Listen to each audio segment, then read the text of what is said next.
It's a really kind of tricky one for Union Berlin. We've talked about it before. I actually wrote a newsletter when he was appointed, kind of raising an eyebrow and mild intrigue as to why they gone for that decision. You could maybe make an argument for some performances and some results so far suggest that he is kind of at least getting points against the team he's supposed to. He obviously beat Mainz, he beat Hoffenheim, got a draw against RB Leipzig, but that 3-0 defeat to St. Pauli, a 2-0 defeat to Heidenheim, losing at home to Gladbach, although Gladbach have been better recently, losing to Augsburg, who also have been better since the turn of the year.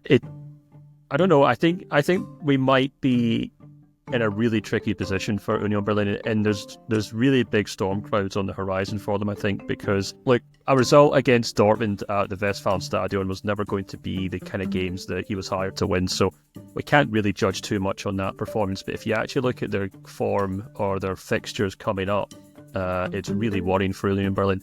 They've got Holstein Kiel at home. Now that is a crucial must-win for Union Berlin. There's just no two ways about it, because let me rhyme off who they've got to play after that. They then go to Eintracht Frankfurt. They then welcome Bayern Munich at home. They then go to Freiburg. They then play Wolfsburg at home. They then go away to Bayer Leverkusen. Then they play Stuttgart at home. Then in the last 4 games of the season, they've got Bochum, Werder Bremen, Heidenheim and Augsburg. So 4, or at least 3 winnable games. But before that, they've got 1, 2, 3, 4, 5, 6 matches which they could feasibly lose. That's 18 points. And that's 18 points the teams around them can pick up here and there. So if he doesn't beat Holstein Kiel, I really don't know where Union Berlin and Baumgart are going to go from there, because not to say that they can't win games against these teams. Wolfsburg are incredibly inconsistent this season. Maybe Freiburg kind of trip up. Stuttgart have dropped points this season. Those are 6 games that they'll be huge underdogs for. And by the time they get out of that run, and they come up against Bochum, Bremen, Heidenheim and Augsburg, they could be dead last at the Bundesliga table. Absolutely dead last. And, like I said, since the turn of the year, there's only 3 clubs. I think it's Heidenheim, Bochum and Kiel who've picked up fewer points than Union Berlin, but they've only picked up 2 fewer points on them.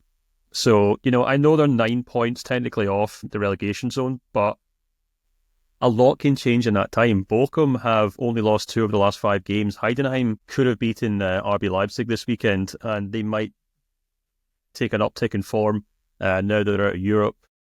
I'm obviously not expecting Kiel to pick up 18 points by any means, but St. Pauli, Hoffenheim, these teams around Union Berlin are picking up points, and for Union to now go potentially 6 games where they could feasibly lose every one is a huge concern, because you look at Steffen Baumgart's record today and it just isn't very inspiring at all.